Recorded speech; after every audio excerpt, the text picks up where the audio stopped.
لذ بالجلال الواحد الديان تلقى المسرة والقطوف دواني. نستعينه ونستغفره ونؤمن به ونتوكل عليه ونعوذ بالله من شرور أنفسنا ومن سيئات أعمالنا. من يهده الله فلا مضل له ومن يضلله فلا هادي له. ونشهد أن لا إله إلا الله وحده لا شريك له. ونشهد أن سيدنا وسندنا ونبينا وحبيبنا وحبيب ربنا وطبيبنا ومولانا محمدا عبده ورسوله. أما بعد فأعوذ بالله من الشيطان الرجيم. بسم الله الرحمن الرحيم. واذكر اسم ربك وتبتل إليه تبتيلا. رب المشرق والمغرب لا إله إلا هو فاتخذه وكيلا. واصبر على ما يقولون واهجرهم هجرا جميلا. صدق اللہ مولانا العظیم. میرے محترم حضور اور عزیز بھائی، سورہ مزمل کے احکام کا خلاصہ بیان ہو رہا ہے، اور یہ بات بتلائی تھی کہ اس سورہ مبارکہ میں 10 حکم دیے گئے ہیں، 10 حکم،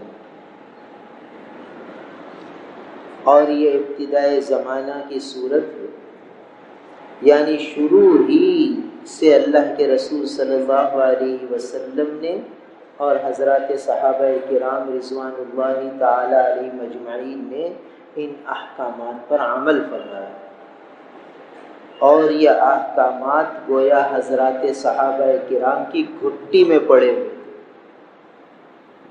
اور ان احکامات پر عمل کرنے کی وجہ سے حضرات صحابہ کرام ساری دنیا کے لیے اور ساری امت کے لیے معیار حق بن گئے، مینارہ ہدایت بن گئے، ہدایت کے رہبر اور رہنما بن گئے ان احکامات پر عمل کرنے کی وجہ سے۔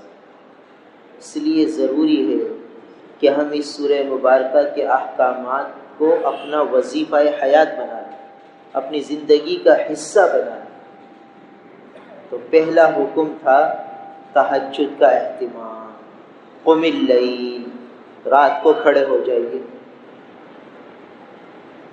عشاء کے بعد 2 4 6 8 رکعت نفل تہجد کی نیت سے آدمی پڑھ لے تو گویا یہ حکم ہماری زندگی میں زندہ ہو جائے، کوئی مشکل نہیں ہے۔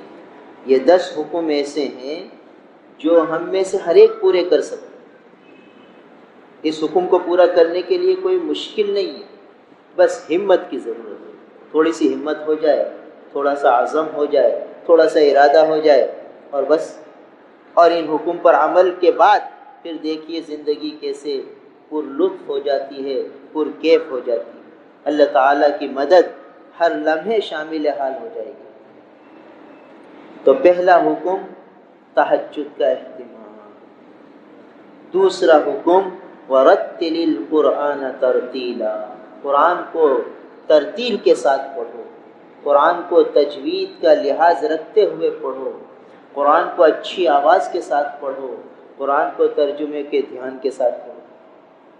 تو قرآن کو پابندی سے تلاوت کرنا روزانہ اس کا اہتمام کرنا، یہ بھی اللہ تعالیٰ کے قرب کو دلانے والا عمل ہے، رحمتوں کے برسانے والا عمل ہے، رحمتوں کے برسانے والا عمل۔ جس گھر میں قرآن پاک کی تلاوت ہوگی اس گھر میں رحمتیں برسیں، وہ گھر آسمان والوں کو چمکتے ہوئے نظر آئے، اس گھر سے پریشانیاں، مصیبتیں، بلائیں، بیماریاں سب دور ہو جائیں کہ جہاں رحمتیں برسیں وہاں بلاؤں کا کیا کام، جہاں رحمتیں برسیں وہاں مصیبتوں کا کیا کام، جہاں رحمتیں برسیں وہاں لڑائی جھگڑوں کا کیا کام۔ تو یہ دوسرا حکم ہے قرآن پاک کی تلاوت کا۔ تیسرا حکم جو آیا وہ آیا وَاذْكُرِ اسْمَ رَبِّكَ، اپنے رب کے نام کا ذکر کیجیے، یعنی ہر آن، ہر گھڑی، ہر لمحے اللہ کو یاد رکھیے۔ اذکروا اللہ ذکرا کثیرا، اللہ کا کثرت سے ذکر کیجیے۔ اور یہ بات بتلائی تھی کہ اللہ کے ذکر میں مسنون دعائیں بھی ہیں، ہر وقت کی اللہ کے حبیب صلی اللہ علیہ وسلم نے دعائیں تعلیم فرمائیں، اگر ہم ان دعاؤں کا اہتمام کر لیں تو بس ذکر کرنے والے شمار ہو جائیں گے۔ اب دیکھیے اللہ کے حبیب صلی اللہ علیہ وسلم نے کپڑے پہننے کی دعائیں بھی تعلیم فرمائیں۔ کپڑے پہنو تو یہ دعا پڑھو، الحمدللہ الذی کسانی ھذا من غیر حول منی ولا قوہ، کہ اللہ یہ جو کپڑے آپ نے مجھے پہنائے ہیں یہ محض آپ کی عطا ہے، آپ کی مہربانی ہے، اس پر میں آپ کا شکر ادا کرتا ہوں۔ میری طاقت نہیں تھی کہ میں یہ کپڑے پہن سکتا، میرا اختیار نہیں تھا کہ مجھے یہ کپڑے ملتے۔ کپڑے پہننے تک کی دعائیں ہمارے نبی نے تعلیم دی۔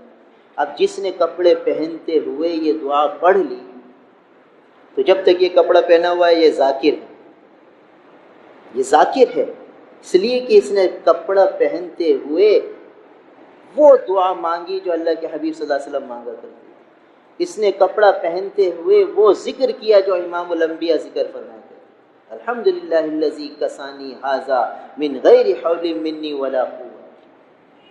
اور نیا کپڑا پہنو تو مستقل دعا سکھا دی، نیا کپڑے کی ایک اور دعا سکھا دی، الحمدللہ الذی کسانی ما اواری بہ عورتی واتجمل بہ فی حیاتی، یہ مستقل دعا سکھا دی، الحمدللہ الذی کسانی ما اواری بہ عورتی واتجمل بہ فی حیاتی، کہ تمام تعریفیں اس اللہ کے لیے ہیں جس کی برکت سے، جس کی کے حکم اور قدرت سے میں یہ کپڑا پہن کے اپنی سطر کو چھپا رہا ہوں، کہ کپڑا ہے تو میری سطر چھپی ہوئی ہے، میرے جسمانی عیوب سارے چھپے ہوئے، اور اتجمل بہ فی حیاتی، اور کپڑا پہن کے میں جمال حاصل کر رہا ہوں، حسن حاصل کر رہا ہوں، زینت حاصل کر رہا ہوں۔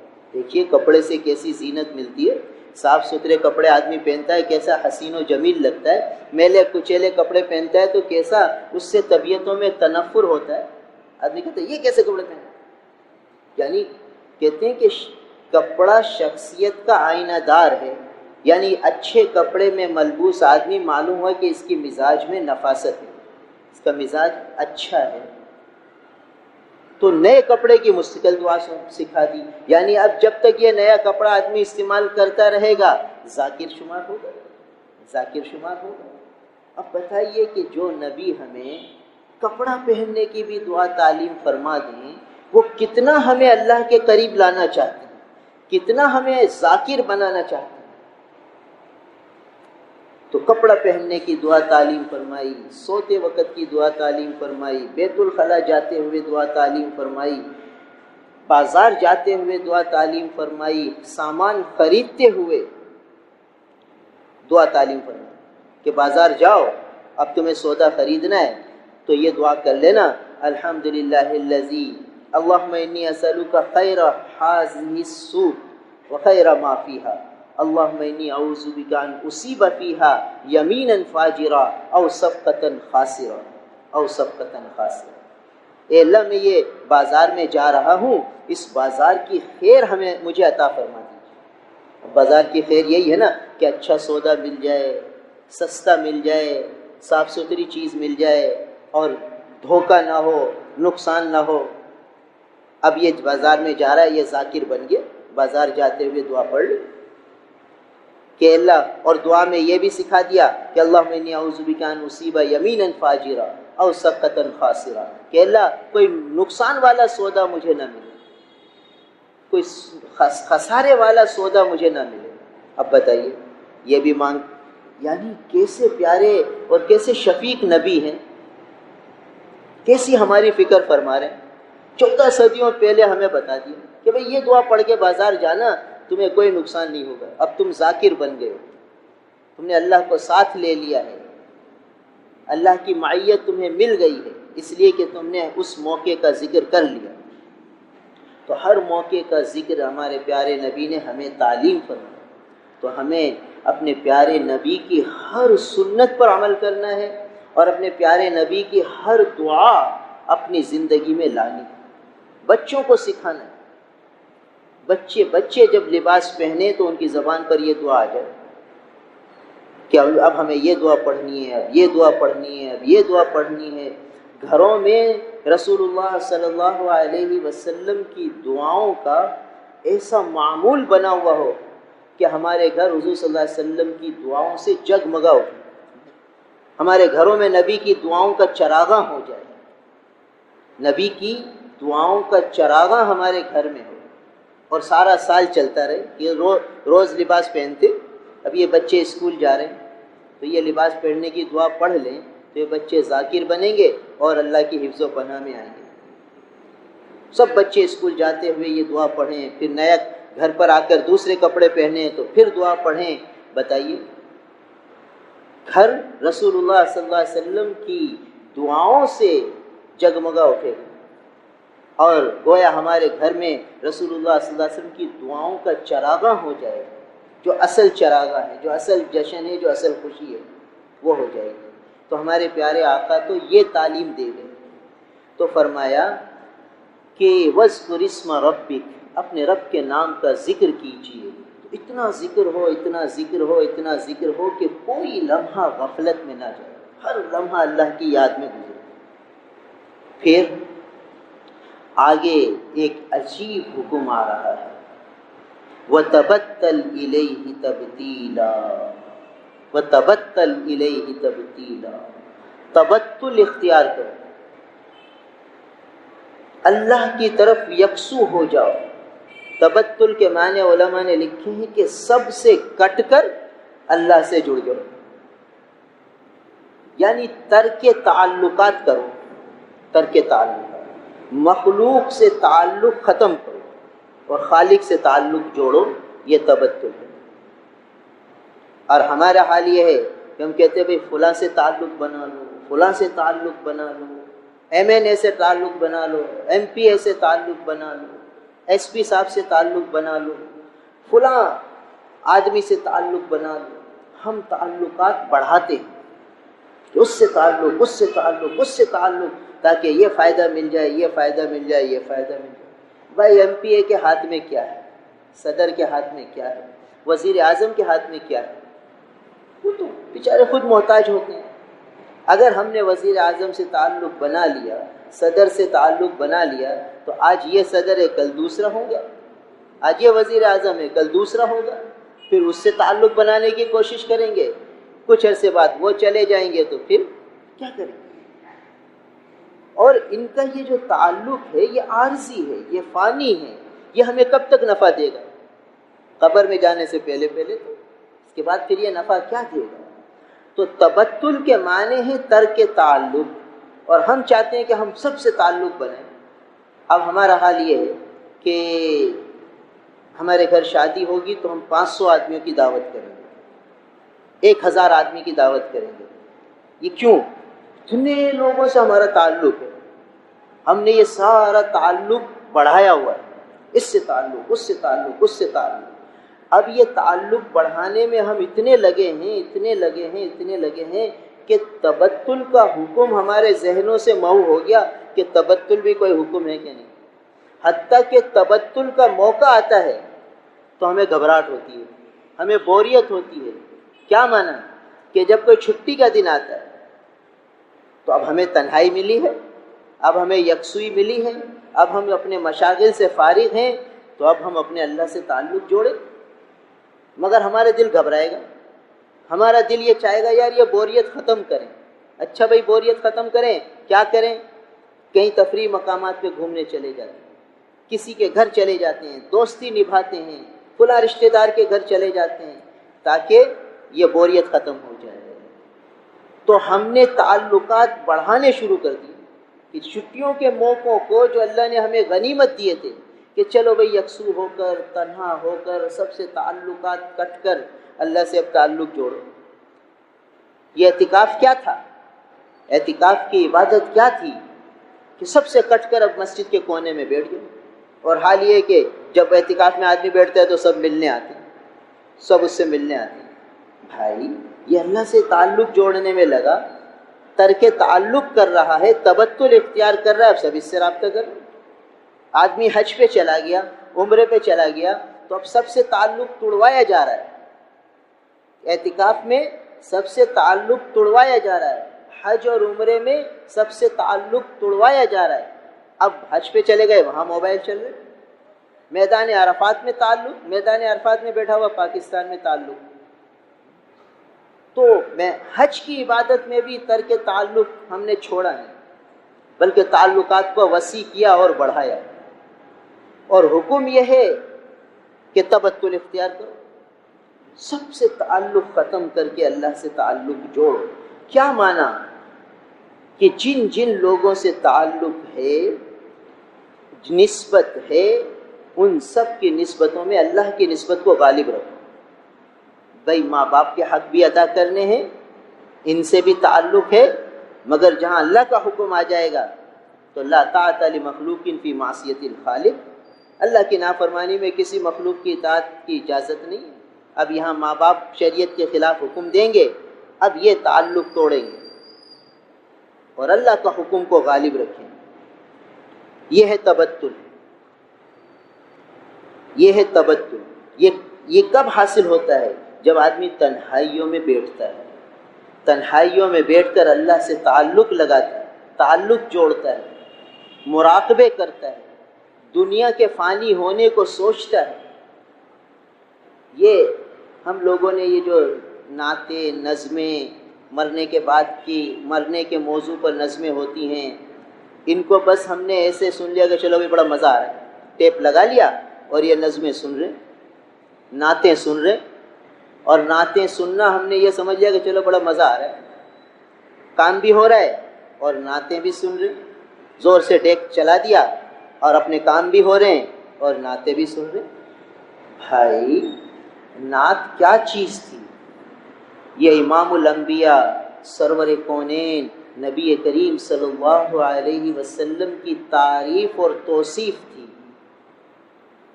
ان کی تعریف اور توصیف بیان ہو رہی ہے جو وجہ کائنات ہیں۔ تو وہ کیا اس قابل ہے کہ ہم اپنے کاموں میں لگے رہیں اور نعت چلتی رہے؟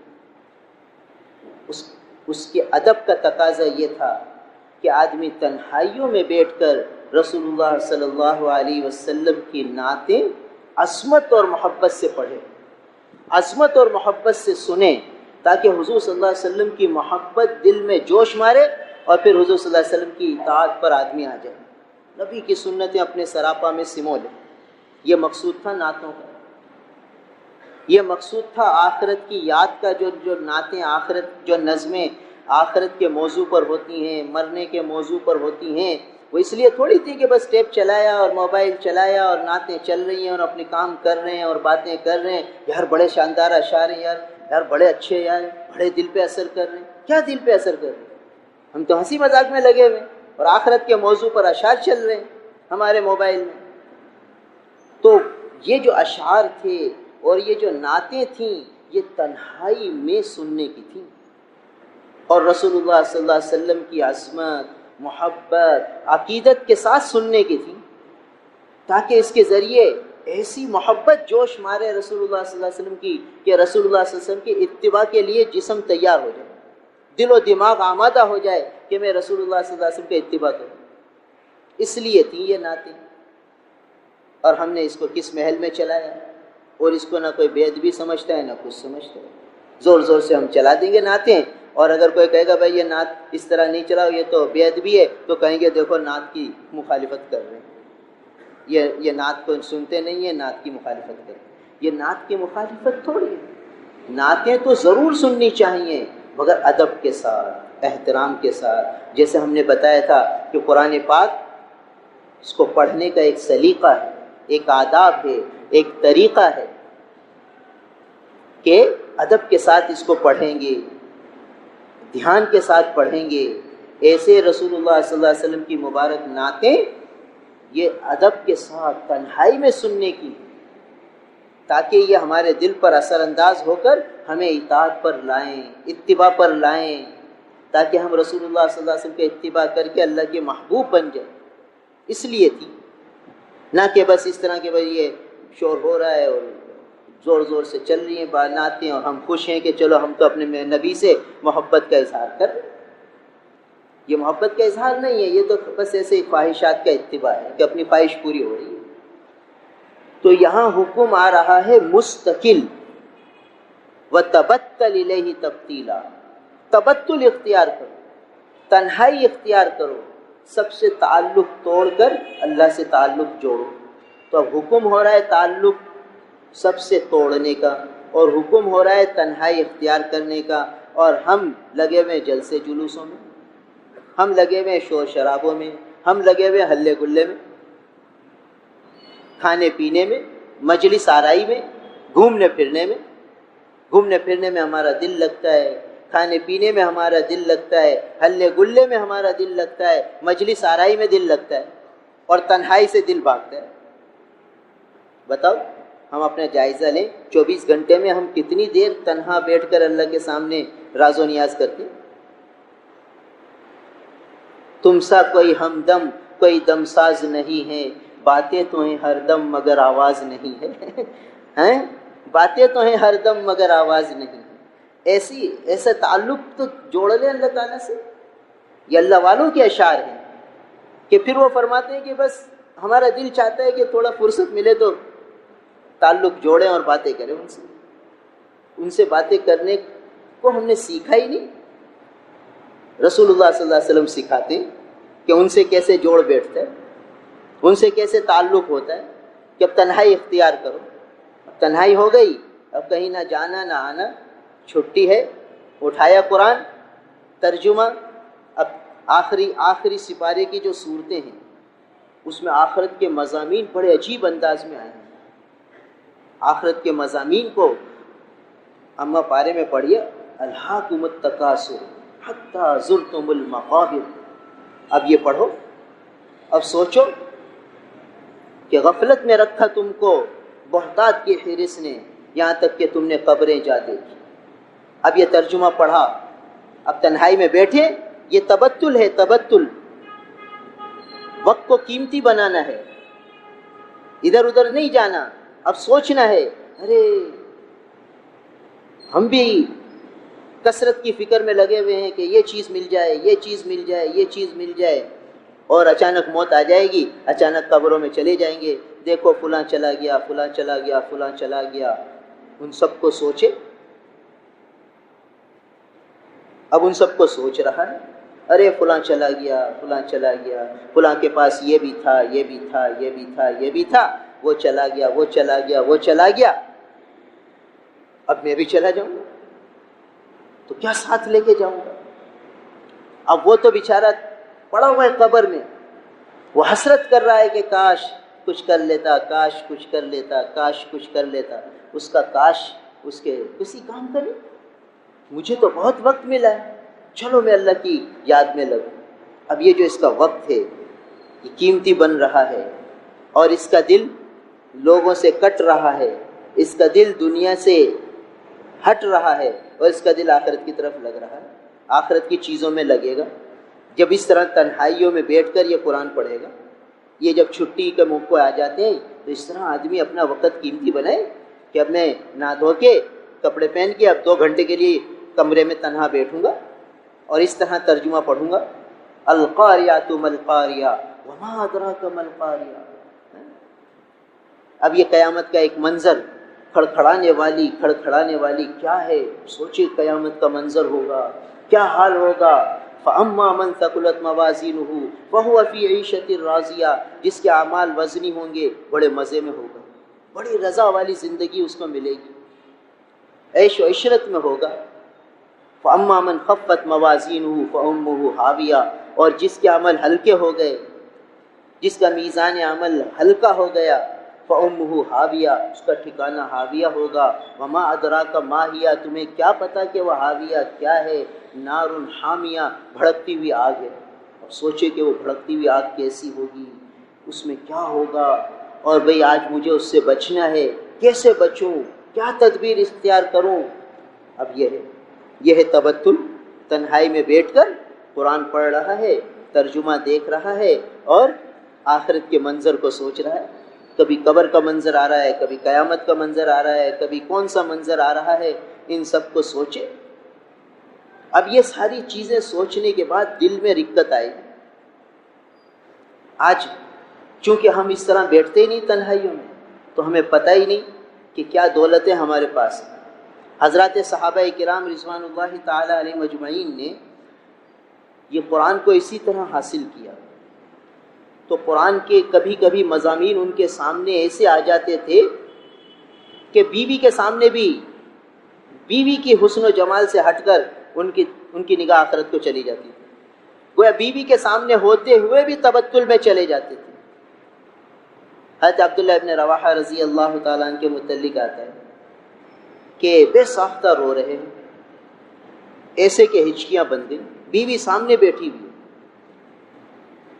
ہم تو بیوی سامنے بیٹھی ہوگی تو دنیا کے تذکرے اور خاندان کے تذکرے اور کیا نامعلوم کیا کیا تذکرے کریں گے۔ حضرت عبداللہ بن رواحہ رضی اللہ تعالیٰ کی بیوی سامنے ہے اور اچانک آنکھوں میں آنسو آتے ہیں اور یہ آنسو بڑھتے چلے جاتے ہیں، ہچکیوں تک نوبت پہنچ گئی۔ اب شوہر اس طرح روئے تو جو محبت کرنے والی بیوی ہے وہ کیا کرے گی؟ اس کی بھی آنکھوں میں آنسو آ گئے۔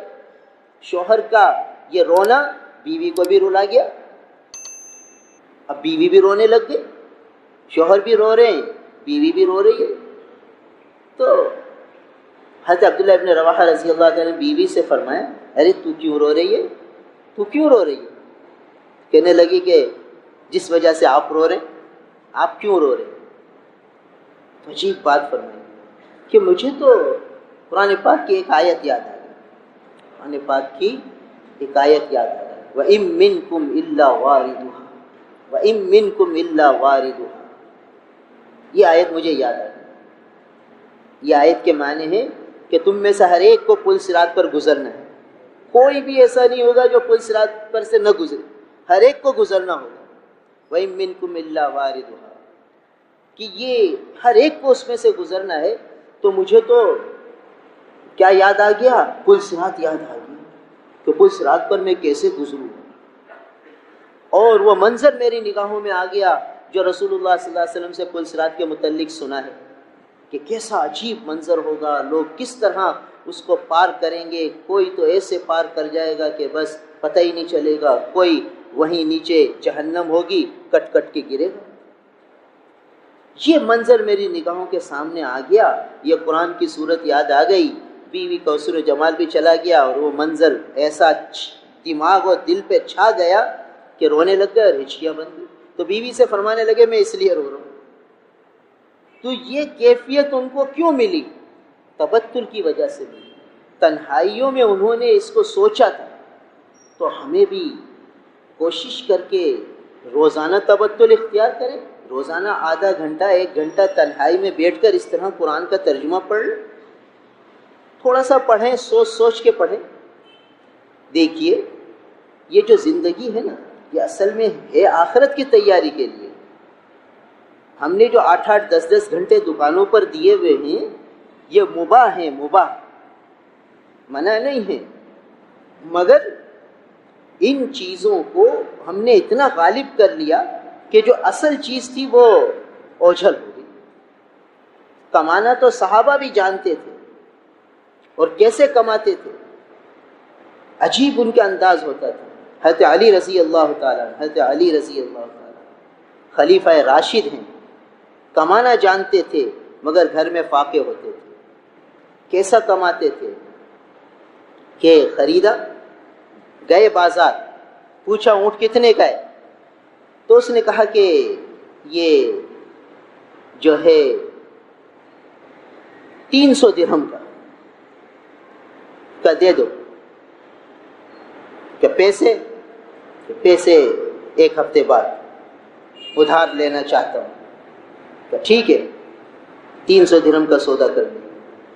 رسی پکڑی اور چلے، منڈی میں ہی چل رہے ہیں رسی پکڑ کے. کسی نے پوچھا ہاں بھائی یہ اونٹ بیچو گے؟ کہا جی. کہا کتنے کا؟ کہا 400 درہم. کہا چلو ٹھیک ہے دے دو. اور کہا نگد بیچوں گا؟ کہا ٹھیک ہے نگد دوں گا. 400 درہم ان کو دیے. انہوں نے جا کے ایک ہفتے کا انتظار نہیں کیا جو ہم لوگ کرتے ہیں کہ چلو رولنگ کر لے. رولنگ ہے، 1 مہینے کے ادھار پہ لیا، 2 دن میں مال بیچا، اب 28 دن اس کے پیسوں سے رولنگ کر رہے ہیں اور سمجھ رہے ہیں کہ ہم بڑے ہوشیار ہیں.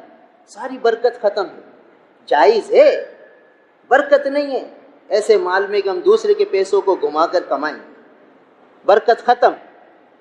جائز ہے، ناجائز اس کو نہیں کہیں گے کہ آپ نے 1 مہینے کی بات کی ہے تو 1 مہینے کی بات آپ نے کی ہے تو 1 مہینے میں آپ کو پیمنٹ دینی ہے. 1 مہینے سے زیادہ کریں گے تو گناہ ملے گا، وعدہ خلافی کا جرم ہوگا. مگر اعلیٰ اور افضل یہ تھا کہ جب آپ نے اس کی چیز بیچ دی، اس سے نفع کما لیا، اس کو اس کے پیسے واپس کریں، پھر برکت کا دروازہ کھل جائے گا. یہ جو آپ نے سمجھا کہ اب میں جو ہے اس سے رولنگ کروں اور اس سے خوب کماؤں، تو ٹھیک ہے آپ نے کما لیا، برکت کا دروازہ بند. آپ نے اس کے پیسوں سے 10,000 کما لیے اور پہلے سودے میں 1,000 کمائے تھے تو 11,000 ہو گئے. تو 1,000 کا تو نفع، اس میں تو برکت تھی، مگر یہ جو 10,000 آپ نے کما لیے تو اب 11,000 وہ بے برکت ہو گئے، اس میں برکت نہیں ہوگی. جائز ہے، ناجائز نہیں. جلد سے جلد پیمنٹ ادا کرنے کی فکر کریں. تو اب کیا ہوا؟ حضرت علی رضی اللہ تعالیٰ نے ادھار خریدا تھا اونٹ، نگد بک گیا، 1 دن میں سودا ہو گیا. 400 درہم اس سے لیے، 300 درہم پہنچا دیے، اس کو نگد پہنچا دیے. 1 ہفتے کی بات ہوئی تھی کہ ابھی آ گیا ابھی لے جاؤ. اس کو پیسے دیے، 100 درہم جیب میں رکھے اور 100 درہم لا کے حضرت فاطمہ رضی اللہ تعالیٰ کو دیے کہ لو، ان کو دے دی. کمانا جانتے تھے، ایسے نہیں کہ نہیں کہ اب 300 کا اونٹ کیسے لے لیا. ماہر تھے، نگاہ رکھتے تھے کیا چیز کتنے کی بکے گی. یہ تھوڑی کہ ان کو کوئی منڈی کا کچھ پتہ ہی نہیں ہوتا تھا. ماہرانہ نظر تو تھی کہ 400 کا آئٹم 300 میں خریدا ہے، ایسے تھوڑی تھے. تو مہارت تھی تجارت کی، مگر ساری صلاحیتیں تجارت پہ نہیں لگائی، ہاں آخرت کے حصول میں لگائی. اور ہم نے اپنی ساری صلاحیتیں، ہمارے پاس بھی ہیں، ہم ساری صلاحیت یہاں دی دنیا پہ لگا رہے ہیں. وہ وجہ یہ کہ ہم اسی ماحول میں رہ رہے ہیں، تو اس لیے گنجائش بھی ہے، مباح درجے میں ہے. تو 8 گھنٹے 10 گھنٹے ہم تجارت میں لگ رہے ہیں. اب جب ہم یہ کہتے ہیں کہ بھئی ذکر میں کچھ وقت لگاؤ، تلاوت میں کچھ وقت لگاؤ، تو ہمیں اوپرا لگتا ہے، اجنبی لگتا ہے. اور وہ لوگ کیا کرتے تھے؟ تھوڑی سی دیر میں اپنی ضرورت کا کمایا اور پھر آ کر مسجد میں بیٹھ گئے. اب جو ان کے اعمال تھے، صحابہ کا مشغلہ کیا تھا؟ صحابہ کا مشغلہ فرماتے 4 چیزیں تھی. 4 چیزیں صحابہ کا مشغلہ. مسجدوں کو آباد کرنا ان کا مشغلہ تھا. تو مسجد کب آباد تھی؟ وہ تھوڑی دیر اپنے تجارت کے لیے گئے، ضرورت کا کمایا اور مسجد میں آ کر مسجد کو آباد کیا.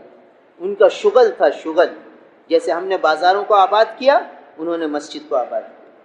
دوسرا شغل ان کا قرآن کی تلاوت تھا، یہ تلاوت میں لگے رہتے تھے. ادھر موقع ملا اور ادھر قرآن کھولا اور شروع ہو گیا، ادھر موقع ملا ادھر قرآن پاک لیا اور شروع ہو گیا. تو دوسرا مشغلہ ان کا قرآن پاک کی تلاوت تھا. تو ہم تو اگر آدھا سپارہ پڑھ لیں گے تو ہم سمجھیں گے ہم نے بہت تلاوت کر لی، 1 سپارہ پڑھ لیں گے تو سمجھیں گے بہت تلاوت ہو گئی. اب اگر وقت بھی ہے تو اب تلاوت تو کر لی ہم نے، اب کیا ضرورت ہے تلاوت کرنے؟ ہماری تو تلاوت ہو گئی، اللہ کا شکر ہے. یعنی مزید تلاوت کا ذوق، شوق، جذبہ وہ نہیں. اور صحابہ کا تو یہ تھا کہ بھائی جلدی سے کسی کام سے فارغ ہوں تو قرآن اٹھائیں اور لگ جائیں تلاوت. کیونکہ وہ یہ سمجھتے تھے کہ ہم مسافر ہیں، یہاں یہ جو دولتیں ہیں یہ آخرت کی ہیں، اسے اکٹھی کر لیں، اسے جمع کر لیں۔ اس لیے وہ فوراً تلاوت میں لگ جاتے تھے، ادھر فارغ ہوئے ادھر تلاوت میں لگے۔ ان کا شغل تھا، ان کا مشغلہ تھا کہ مسجد آئے، گھر میں موقع ملا گھر میں تلاوت شروع کر دی، مسجد میں آئے مسجد میں تلاوت شروع کر دی۔ اور تیسرا مشغلہ ان کا کیا تھا؟ امر بالمعروف، لوگوں کو دین کی دعوت دیتے، دین کی محنت میں لگتے، ان کو اعمال پر ابھارتے، ان کو مسجد میں لاتے کہ بھئی مسجد کی طرف آؤ، بھئی اس میں کامیابی ہے، بھئی دین میں کامیابی ہے، بھئی یہ تذکرے۔ اور چوتھا جو ان کا مشغلہ تھا وہ نہی عن المنکر تھا، برائی سے روکتے تھے، گناہوں سے روکتے تھے، اللہ کی نافرمانی سے روکتے تھے، یہ ان کا مستقل مشغلہ تھا۔ تو یہ 4 مشغلے تھے جس میں وہ ہر وقت مشغول رہتے تھے۔ تو اس طرح انہوں نے اپنی زندگی کا ایک نظام الاوقات بنا رکھا تھا، جس میں انہوں نے دنیا کی زیب و زینت، دنیا کی رنگینیوں کو پیچھے کیا ہوا تھا، اور دنیا میں ضرورتاً لگتے تھے۔ جیسے بیت الخلاء میں ہم جاتے ہیں تو بتائیے سارے دن میں بیت الخلاء میں ہم کتنی دیر بیٹھتے ہیں؟ 10 منٹ، 15 منٹ، آدھا گھنٹہ، زیادہ سے زیادہ 1 گھنٹہ۔ سارے دن کے پیشاب پاخانے کی مقدار کو اگر ہم حساب لگائیں تو 1 گھنٹہ، 24 گھنٹے میں 1 گھنٹہ ہم بیت الخلاء میں رہتے ہیں۔ اچھا، بازار میں 10 گھنٹے رہتے ہیں اور 8 گھنٹے نیند کرتے ہیں۔ اب ہم یہ دیکھیں مسجد میں کتنے گھنٹے رہتے ہیں، اور نماز، تلاوت، ذکر اور یہ خالص عبادت میں 24 گھنٹے میں کتنے گھنٹے ہمارے لگتے ہیں؟ غور کریں، حساب لگائیں، کیونکہ آخرت میں یہ چیزیں تو کام آئیں گی۔ یہ دنیا کی تجارت آخرت میں تھوڑی کام آئے گی۔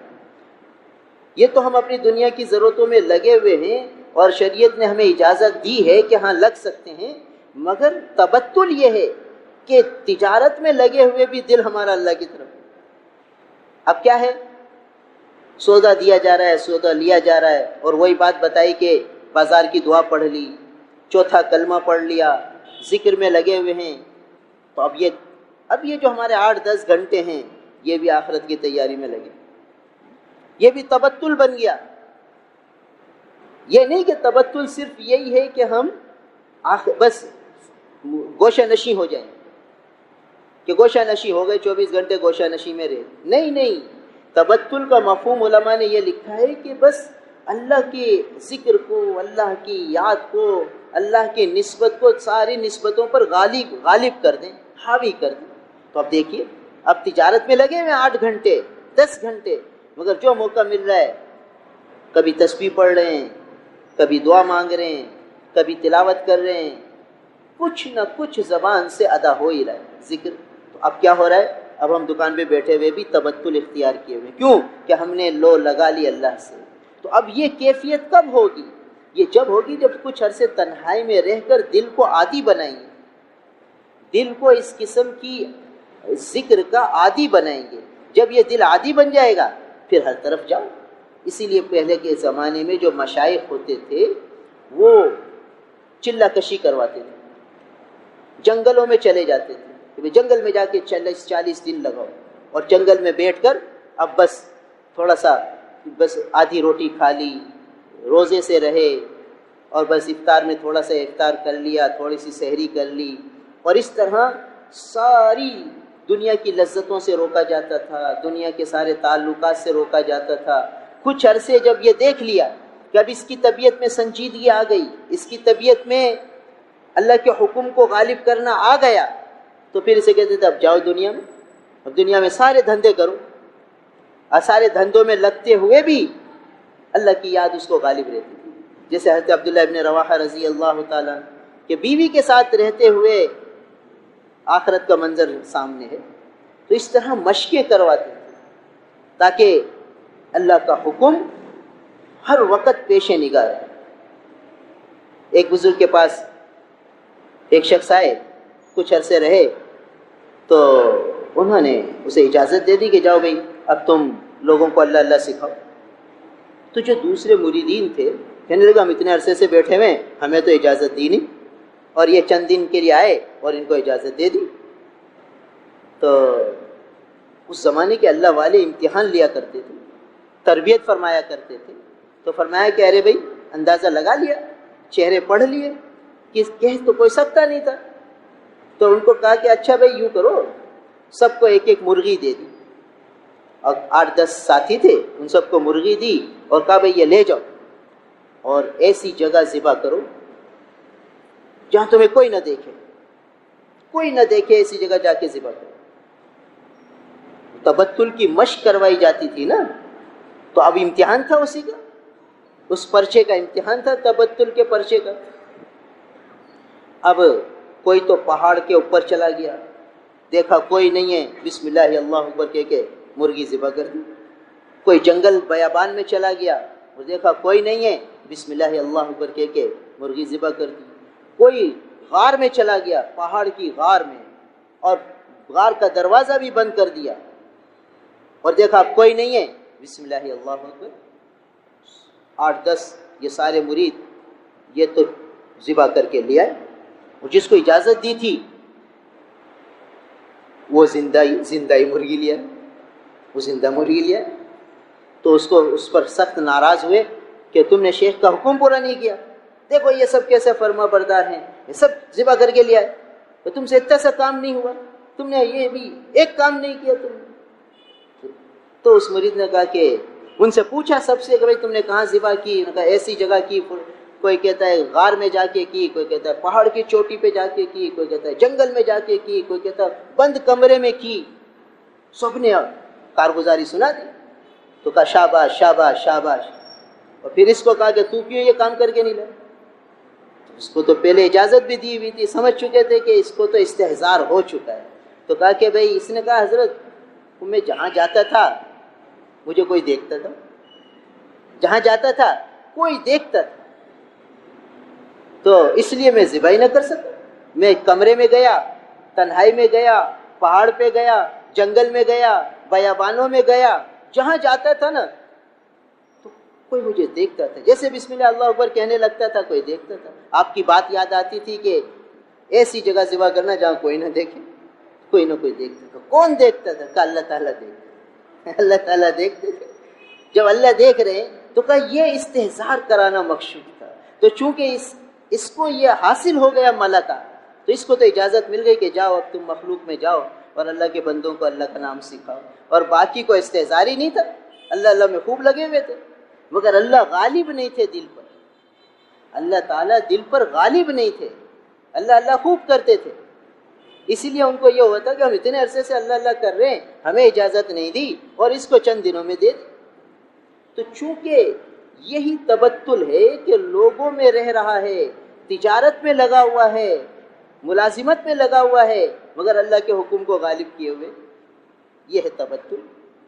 اب ذکر بھی کر رہا ہے، قرآن بھی پڑھ رہا ہے، اور ملازمت میں گڑبڑ کر رہا ہے۔ کیا کر رہا ہے؟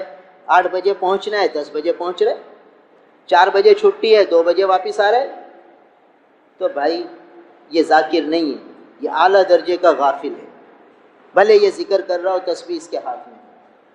ملازم ہے، ملازم کو صرف نماز پڑھنے کی، فرض پڑھنے کی اجازت ہے ملازمت کے دوران۔ تو اب یہ دکان سے اٹھا، ظہر پڑھنے کے لیے آیا تو صرف 4 فرض پڑھے گا، 4 سنتیں پڑھے گا، 2 سنتیں پڑھے گا، اگلی 2 نفلیں بھی نہیں پڑھے گا، تسبیح بھی نہیں پڑھے گا، اور دعا بھی نہیں مانگے گا، تعلیم میں بھی نہیں بیٹھے گا، گشت میں بھی نہیں بیٹھے گا، جماعت کے ساتھ بھی نہیں بیٹھے گا۔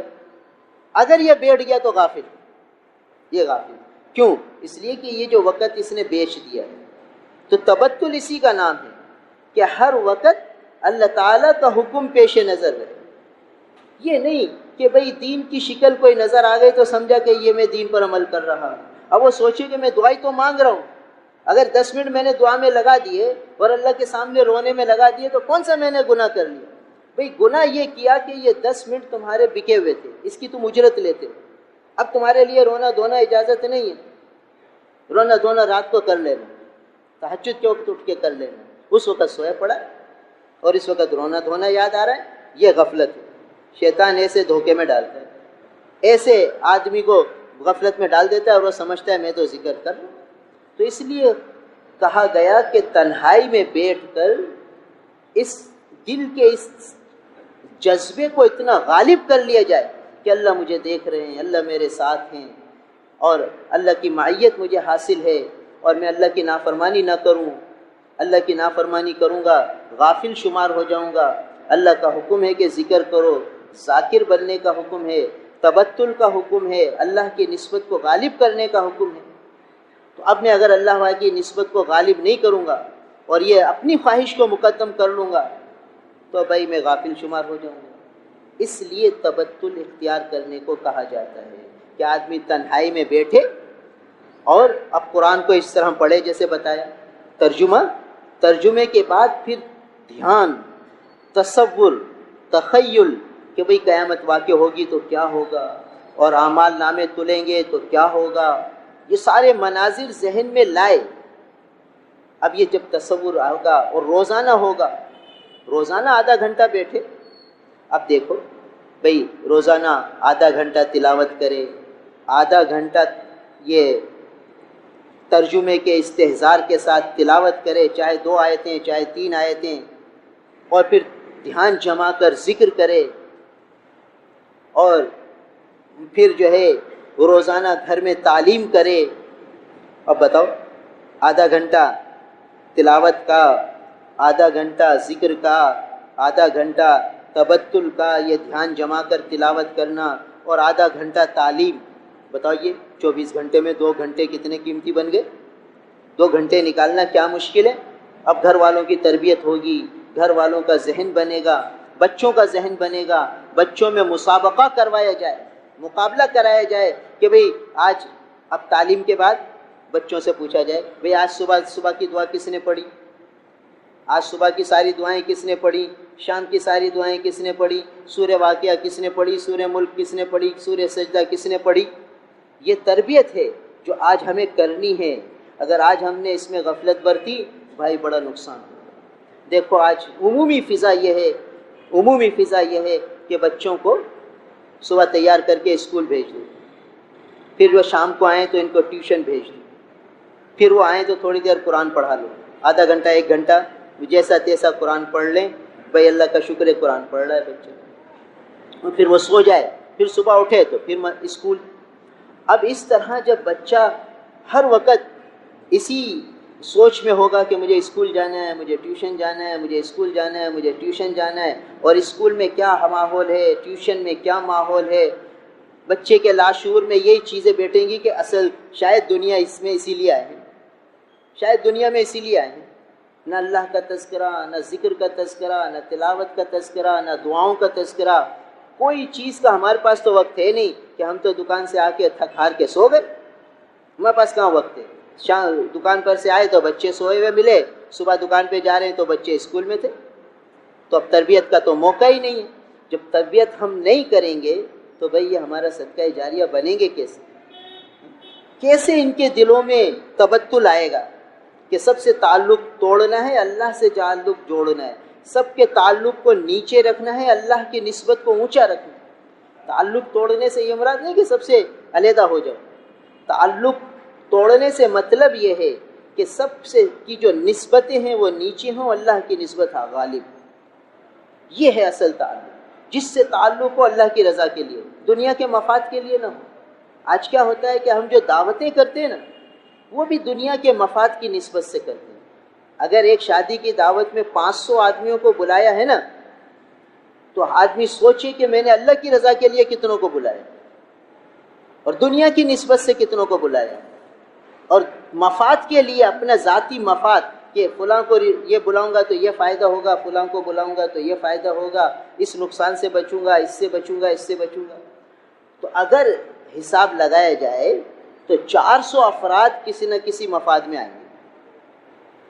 اور حدیث میں آتا ہے کہ جس کا مفہوم ہے کہ شر الولیمہ، سب سے برا ولیمہ وہ ہے جس میں مالداروں کو بلایا جائے، غریبوں کو نہ بلایا جائے.